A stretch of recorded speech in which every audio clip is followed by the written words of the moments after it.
enlightening, inspirational, powerfully refining, and unapologetically controversial. Conversations with the Royal Empress. The entire world knows the secret of who you are. Now is the time to step into your queendom and become the Royal Empress that you're meant to be. One woman at a time. Conversations with the Royal Empress. Now Akila, she's the analytical Empress. Akima, she's the Empress that will challenge you. Now, straighten up your crown and be elevated through conversations. Conversations with the Royal Empress.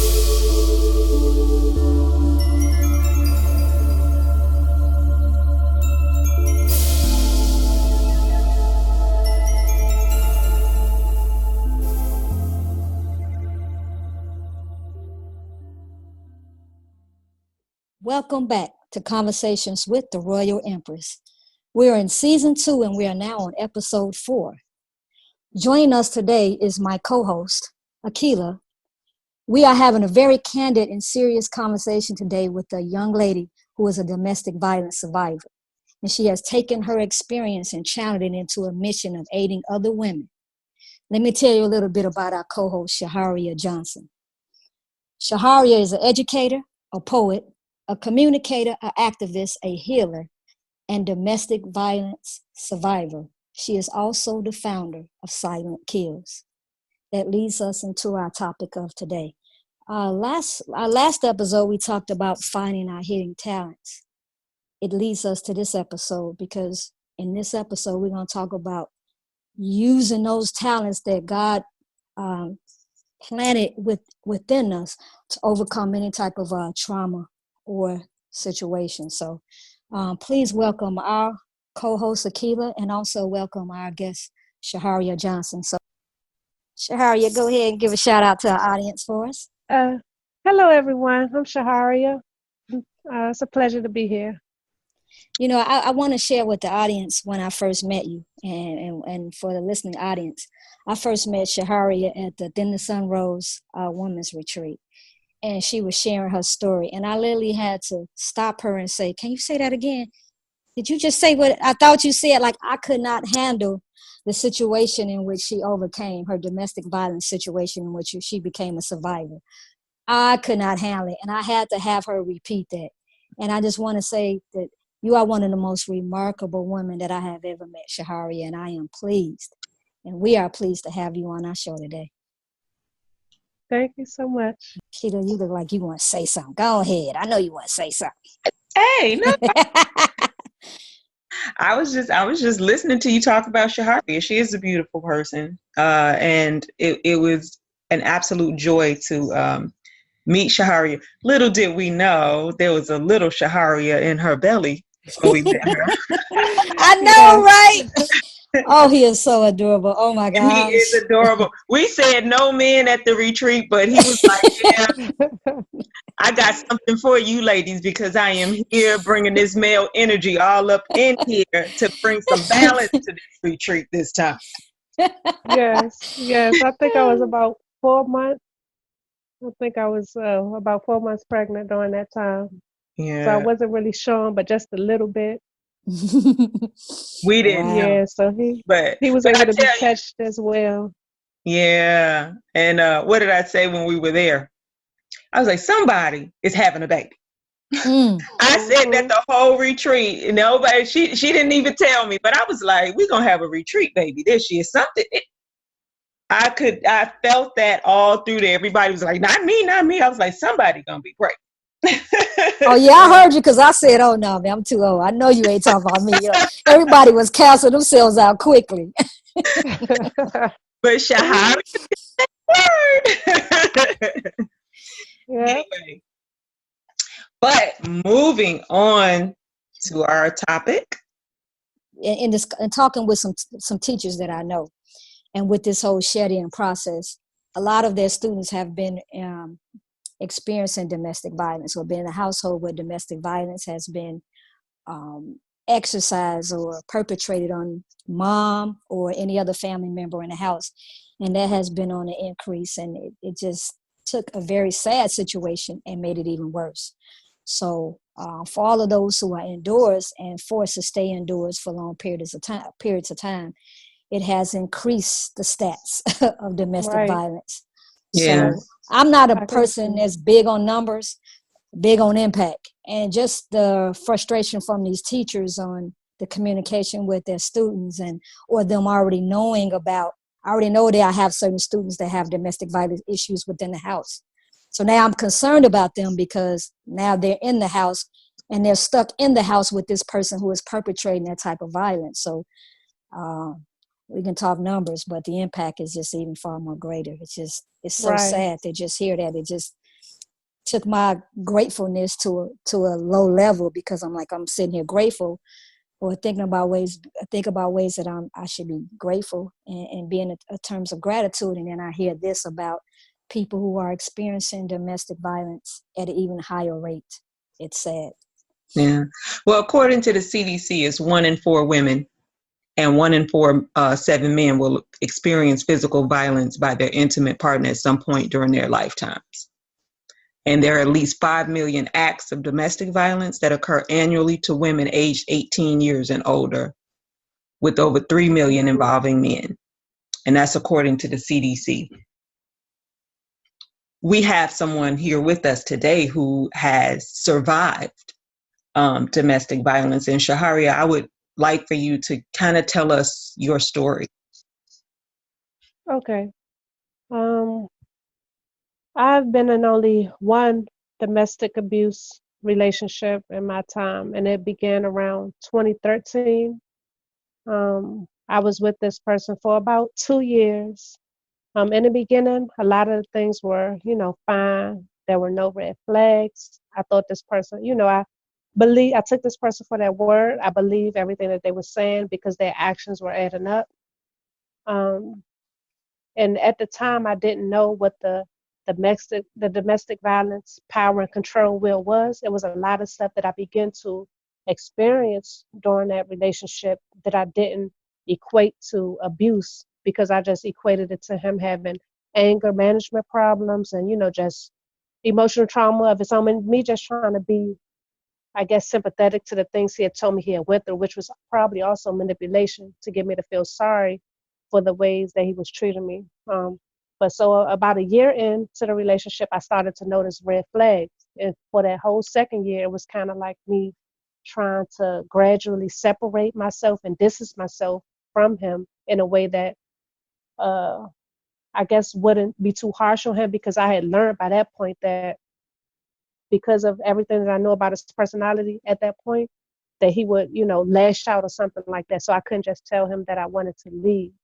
So I had to try to find other ways of saying stuff like, I need to work on myself. And he would always just still, come back and apologize, just try to make it seem like he was doing better. And over the course of that second year, my eyes really, began to open. We never really got into, fist fights or anything like that. So people say, a lot of times physical abuse, it doesn't come until the end, or like a big outburst in the end. It begins with emotional type of manipulation, verbal abuse. And that's the point that I was at about a year in. He would distance me from my friends and family. He would always be checking on me. He would always be wanting to come with me wherever I went, whether that was home, the store, or parties or hanging out with friends. He always wanted to be there. And so that became a red flag. Then I also started to notice him being very jealous, insecure. He would be going through my phone, even, just driving my car late at night. It would be a lot of these small little things. And throughout that second year, our arguments would get bigger. And then one time he had kind of, pushed me while we was having one of the arguments. And that in itself was a big red flag. Then after that, so fast forward towards the end of the second year, we had got into a big fight. He came into my house and he like, after having an argument, he had kicked down my door, like knocked down a TV, knocked a bunch of other things down. And then he had told me that I don't care who you get. I don't care who you tell. And so at that point, that was you know, that told me everything I need to know. I called the police, and they told me I should get a protection order, and they told me I should what they say, press charges for the damage. But I didn't want to do that. Again, me trying to not make somebody else's life worse, not really putting myself first. But it's something I've grown a lot from. Um, and so I would say about a week after that, okay, something that the audience may not know. I was a model since 2009, so I've been doing that for a long time. I had been planning to do something called Fest Africa. It's like an annual festival that happens at Silver Spring. So it's something that I had been planning. He also was supposed to be in that show. So he was there as well. Behind the scenes, he thought that one of the ladies was flirting with me. And so after that point, he had, become very aggressive, like on our way home, just like arguing to the top of his lungs, bobbing and weaving through traffic, not obeying traffic signs, just very angry, thinking that, just insecure feelings, thinking that I must have liked or been attracted to this lady as well, for the simple fact that he thought she was flirting with me. He wasn't really hearing me when I was saying that, I can't control how people are, but I can control how I am. So he basically, it was also my car that he was driving when I say he was bobbing and weaving through traffic. And I was like, stop the car, you're driving too fast, just trying to reason with him. And he told me if I stopped the car, that I would have to be the one to get out. And so I just, stayed in the car. We was on the highway. I'm like, I don't know how I'm gonna get home or anything. So I stayed in the car. Then when we got back, he started to apologize and just make it seem like everything was my fault. And from that point on, I said, somebody is gonna die by the situation, if I don't get out of it. It's gonna end badly for one of us. And so for that whole week after that, I stopped responding to his calls, messages. He was reaching out to me on Facebook, Instagram, Twitter, just on everything, still pronouncing his love for me, posting my pictures, saying how much he's apologizing, just all of these things. And I didn't respond. I was just ignoring it. And so he only lives a few minutes away. He was living with his mom, a few minutes away. So that the following weekend, I was scheduled to walk in Baltimore Fashion Week. I was scheduled to walk for like 7 different designers. So this is something that was planned. I was planning for months. So which was way before he, those last big arguments. He already knew the day I was going, just everything about that. So I had left out for the day to head to Baltimore. He was at the top of my hill. I live on a hill. He was on a bike. He stopped and he said, "Can I talk to you for a minute?" And I said, "I gotta go." I'm already afraid at this point because I didn't know what he was planning, because I knew he had anger problems, and I just knew he wasn't right. And I knew he was probably upset that I had been ignoring him for so long. He said, "Can I get in? I just want to talk to you. I'll get out the car before we get on the highway." And I was like, no, I don't want you to get in. We can talk later, just trying to brush him off. And he got in the car anyway. Foolishly, my doors were unlocked. And I did believe when he said he would get out before we got on the highway. And so I live near Deanwood Station. So I was heading to the highway, which is Kenilworth Avenue. And I stopped before the ramp to get on the highway. And I was like, okay, I've got to go now. Then that's when he pulled out his knife and he told me to keep driving. And so at this point, I knew that something was about to go terribly wrong. He wanted me to keep driving on the highway. But I said, I just had a feeling that wouldn't be a good idea, because if something was to happen, people probably wouldn't be able to find me, or, just highway, you have like rivers. And so I decided to turn right to try to make it past my sister's house. My sister lives a couple blocks up from Deanwood Station. So I kind of turned right to try to head past Deanwood Station. And of course, I don't really see anybody outside. It seems to be very quiet, quieter than I've, ever seen it. And then the whole time he has his knife pulled out. I'm trying to pick up my phone. He picked up my phone, took it from me, still telling me to keep driving. Then I had made it on the street to where my sister lives, so on the same street, but still a block behind. And I got closer to the corner, a block behind, and he told me that if I keep straight, which would be towards her house, that he would stab me. So he told me to turn right. So at that corner, I kind of slammed on the gas to still try to make it anyway. And then that's when he jerked my wheel and it went immediately over the curb and the tires bust. So I was still in my seatbelt. And then that's when he proceeded to stab me. He stabbed me about 14 times. I have a couple wounds in my breast, about 7 on my neck. And then also, I don't know how many in my head, but it's a few places in my head as well. And I have like scratches on my wrist. And then he just got out the car and ran. He took my phone, my purse, all of my belongings. And then a guy had came out of his house and was just looking. I guess he didn't understand what had happened. And so at this point, when he had stabbed me in my neck, I immediately went paralyzed because it went through a portion of my spine. So my head was kind of, dangling down. Like I couldn't, it was like slowly lowering. I couldn't move my hands. My legs were all, twisted up. I couldn't move. I couldn't do anything. I just felt cold blood running down. And I was afraid because I couldn't move. I was kind of like screaming out help, but very lowly because I didn't have a lot of energy. And that man, he wouldn't come. I guess he thought he didn't want to be involved or something, but he told me that his phone wasn't working. I was like right in front of his house.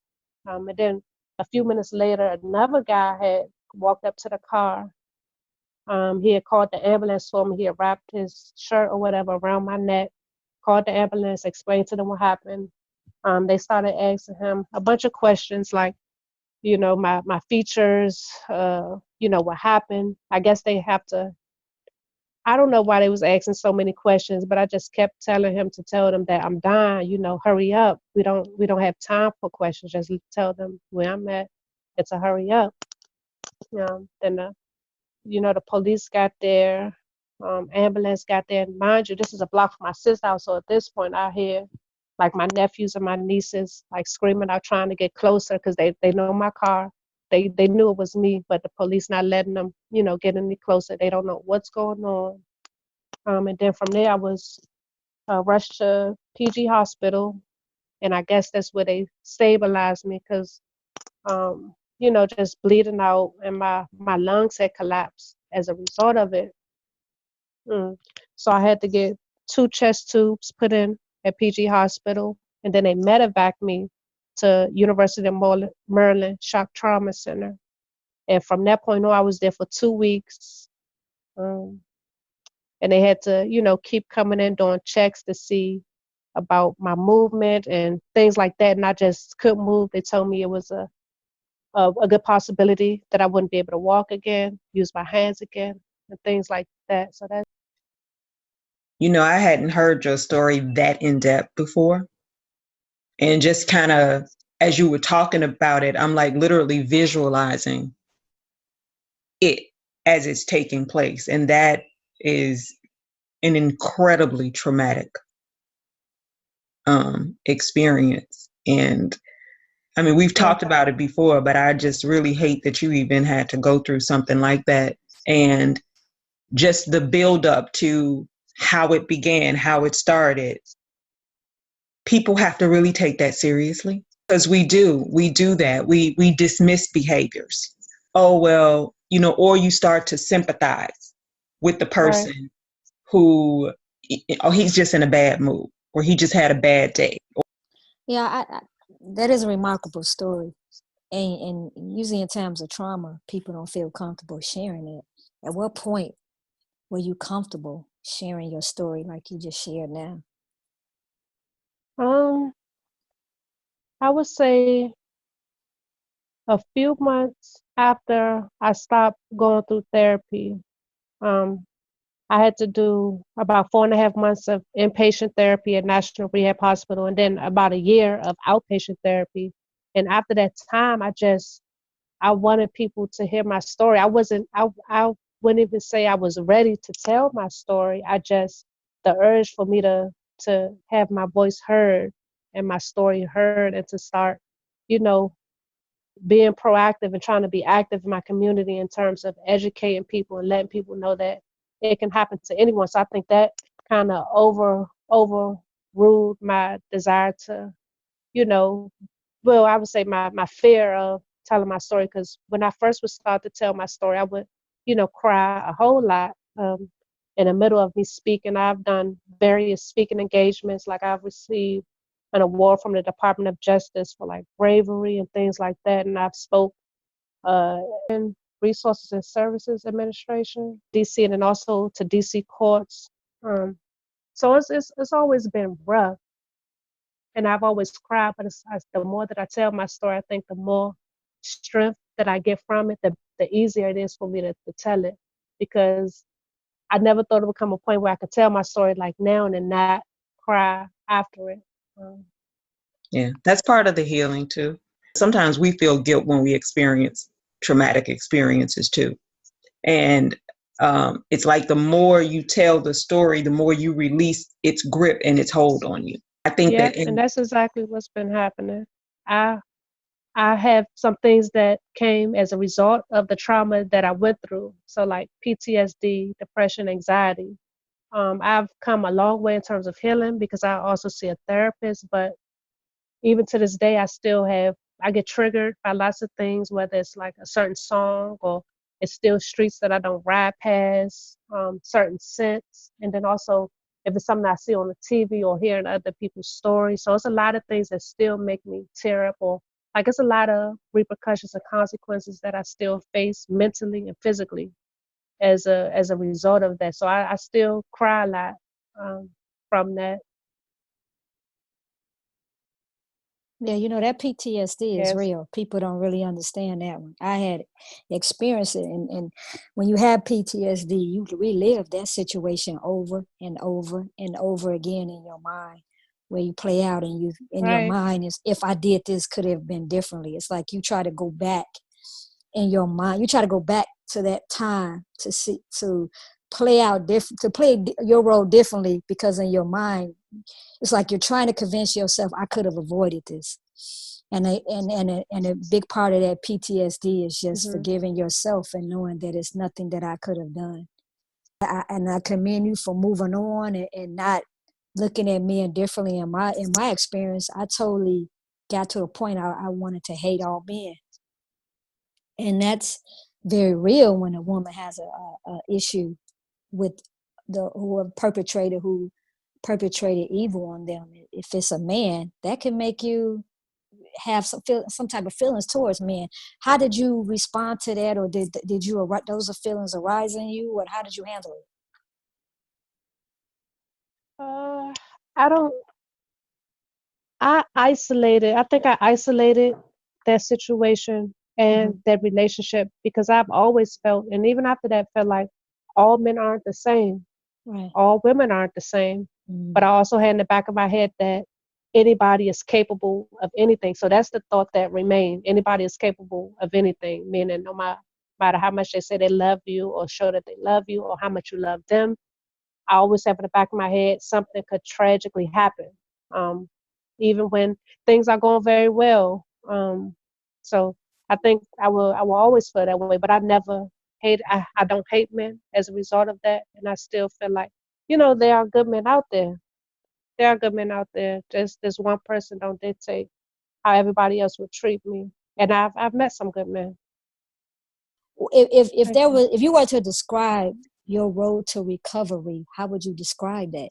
I mean, you've touched Oh on it, man. but if you were to describe it in a couple of words, how would you describe your road to recovery? What would that sound like? What would it I, look like? What would it smell like?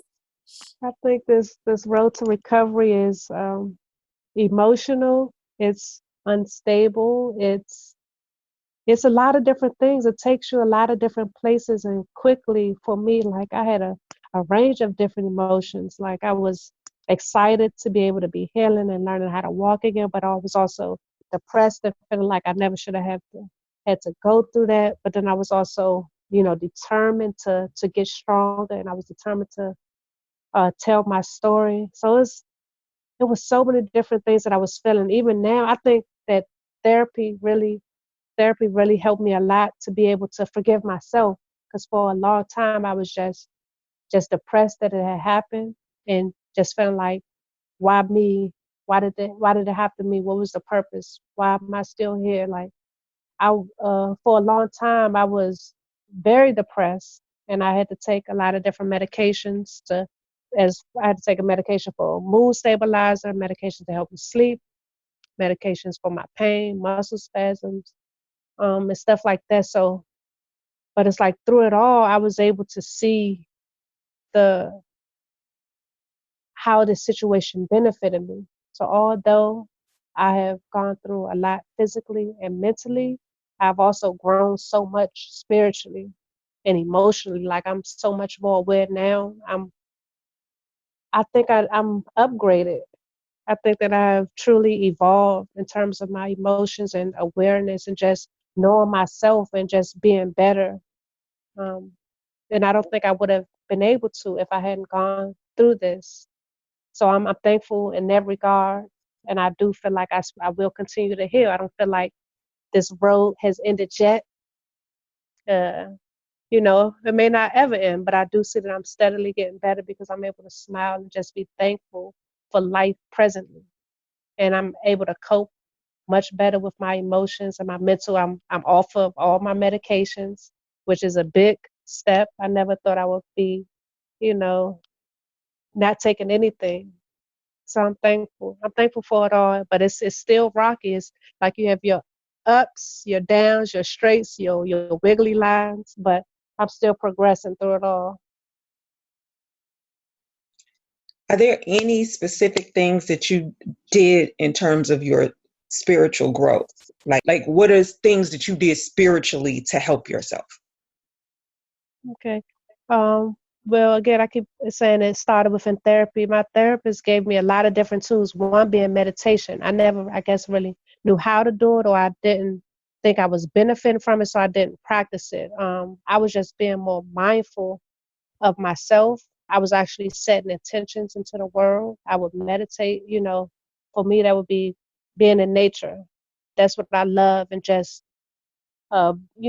breathing in a lot of the good things and exhaling a lot of the bad things and just being gentle with myself. To me, I think a lot of my spiritual growth has meant being gentle with myself and then also looking at the people around me and realizing that a lot of the things that they do aren't, I shouldn't take personal. A lot of the things and emotions that people, do or say to you is because of whatever they have going on inside. And I think that has made me grow a lot, because you can really see things for what they are. We're all still growing. We all have hurt. And a lot of us have been through traumatic situations. So I think spiritual enlightenment is really, seeing people um, seeing people as beautiful specimens, seeing the good in them, seeing the good in myself, even though I've been hurt and flawed and some would say broken, just being gentle with myself, still nurturing those parts of me that need to be nurtured, talking to those gentle parts of me, just I guess just thinking real intentional about the ways that I want to heal, speaking to my body, massaging those parts of my body that hurt, being out in nature, meditating. Meditation has been a big part of it. And that's heavy. My nephew asked me last night. He says, T. I said, what? He said, do you believe in reincarnation? And I started laughing. I said yes and no. He's like, well, what do you mean? I said, I don't believe in a physical reincarnation, but I do believe in a spiritual one. I said, you can go through something that could be so detrimental to you that when you come out on the other side, you're like a whole new person. You become a stronger person. You become a more knowledgeable person. I said, so it's almost like reincarnation. You become someone totally different spiritually. So, and you said, you said how you healed, and you talked about the upside of your healing, how you felt like you were upgraded or you went through an evolution. It was like a spiritual reincarnation that you overcame, and you used divine power, feminine power, to overcome that and to prove that that this is not the end, that you can still grow from this. You can still come out on top even after experiencing something like this. Right. Yeah, I definitely agree with all of that. kind of compare myself or call myself the Phoenix. I feel like Ooh. crashed and burned and everything turned to ashes. And now I'm Mhm. flying with fire now. One of the biggest parts of, I think, healing for me has always been quiet, and kind of, soft spoken, but the situation. And that's why it's also my tagline, speak on the unspoken. Mm. Speak on the unspoken, because for a long time I didn't. And I think that I have a fire in me now that I never would have had before. I have a voice now, and I'm not afraid to speak up for how I feel, regardless of how it may impact others, as long as it's in a respectful and a non-toxic way. I speak up for myself, and I'm not afraid anymore. And it's a lot of freedom in that. So I feel like I really do feel like I'm the phoenix that's flying high now, just trying to help others by sharing my story. Well, I saw some of the videos, and I saw how your impact of your story had on these individuals. I saw a couple of videos that I'm sure you'll share with our listening audience at the end of the show. But I was just like, man, her experience just spiritually motivated and spiritually touched so many different people. I mean, that's power. I mean, when Yeah. you can touch someone's soul and you could change, you can influence it for the best. That's power. That's some divine feminine power. Yes, I'm very thankful for that. Each time that I decide to share my story, and then even a lot of women have opened up to me, even though they haven't opened up before or shared their story before, just telling me about what they've been through, and they never would have been able to speak on it, but that they can relate. So it's a very humbling feeling. I'm just grateful to still be here, to still be an experience for people to learn from. Just I just really wanted to show people that you can make it through. You can get better. Like, cause I was at a point where I felt like nothing would get better. I was at my lowest, and I'm just here to show people that it can get better. It may not always be easier. It may not get easier, but you'll get stronger because of what you went through. You'll be stronger. You'll be stronger because of it. However, we sure would like for people not to have to go through stuff. Do you know any resources that are available to people? I have a couple that I would mention, but you think if somebody feels like they're going through something, like what's the first step? The first step, um, I feel like if you feel like you're going through something, the first step would be to tell somebody. Tell someone that cares about you, someone that has is would be able to go and get you help, or will be able to come and get you if you needed it. So that's always the first step, to tell someone, to let somebody know what you're going through. Because even though a lot of situations, abusers even take the forms of communication from these people. So, but as long as that person know you, make sure they know where to find you. So if they haven't heard from you in a long time, to check on you, just let kind of have I guess, a safety plan, in a way, for if things start to seem odd, or just even certain words that you should use, like if you're on the phone with them, like certain safe words that. So if this person hear this word, okay, I know that this person is in trouble, because a lot of times you can't speak about what you're going through, depends on your living situation. And just like now, a lot of people are in the house with them, you can't really get away. Some people can't leave the house at all. So just talking to somebody and developing some type of words for them to know, when to be alerted of when you're in danger. Yeah. There is a national domestic violence hotline. Yeah. And I know that number is 1-800-799-SAFE. Mm-hmm. And that would be 1-800-799-7233. So 1-800-799-SAFE, or www.thehotline.org. But even other trauma related things, because you got a lot of people that are still going through other issues, and that's still the information that they need. You still need to tell somebody. Period. Whatever you're going through, you need to tell somebody. That brings us to our challenges. I got, what, I usually come with some, and I have some, but we're going to let our sister speak on this one, because she has some wonderful challenges that she used to recover from her situation. And I think it was better than mine. So we're going to go on with that. Shehariah mentioned meditation. So I challenge you, if you've been in any situation, if you've been in a traumatic situation or not, meditation is good for everybody. I challenge you to meditate, because I remember hearing that, and I don't know what the source of it, where the source of it comes from, but prayer is for asking, meditation is for waiting for the answer. Oftentimes the answers to what we're going through, or to help end what we're going through, or help us through what we're going through, we find it through meditation. The next thing that Shehariah mentioned was what she used was to set worldly intentions. I love that one, Shehariah, that you mentioned. Set your intentions of what you want to do.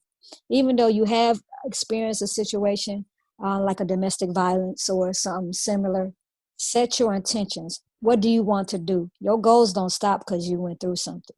Set those intentions on how you're going to make it through the situation and what you plan to do to make the world better once you get out of that situation. Another thing, and I'm glad you mentioned this, Shehariah, was you use nature to heal. If that ain't the best healer, I don't know what is. Water, plants, crystals, all of that. Use it to heal. I'm a big crystal person, but I'm really trying to get more into water and to plants and to all those things. So nature is very important. That's forget the medication. As far as spiritual healing, we know that will help you.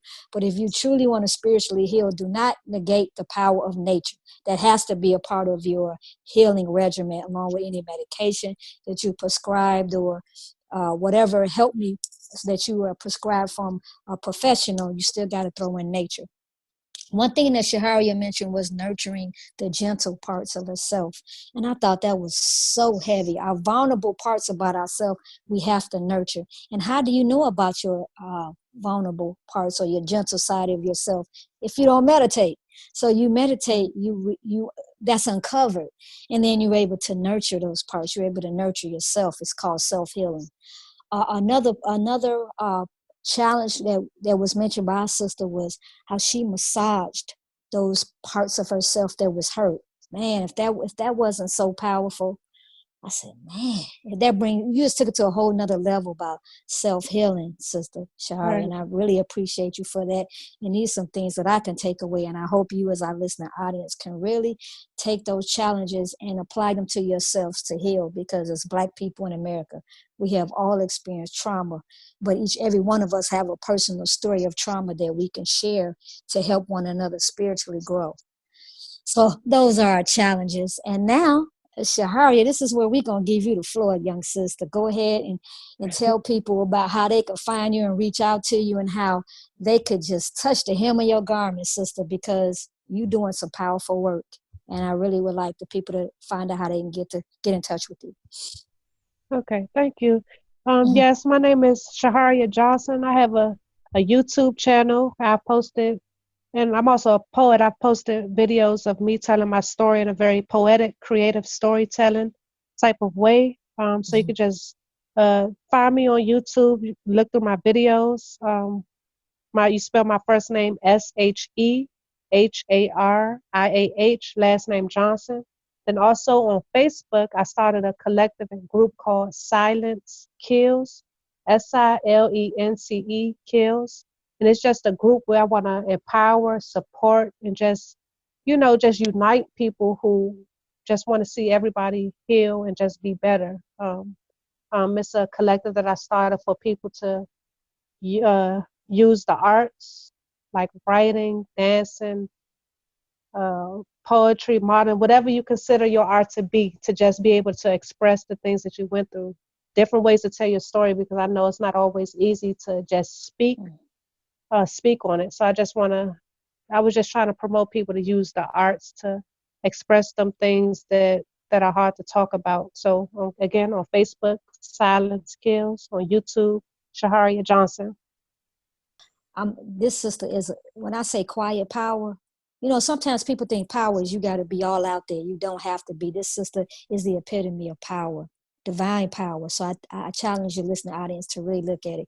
So when you come back at our next podcast, you should be healed so much more deeper, because our sister has helped put you on a path of recovery. Thank you once again, Sister Shehariah, and I wish you much success with the continued mission of educating people on domestic violence and on the also praying success for your organization, because I know you're going to do great things. Our listeners, thank you so much for tuning in, and we will see you next time.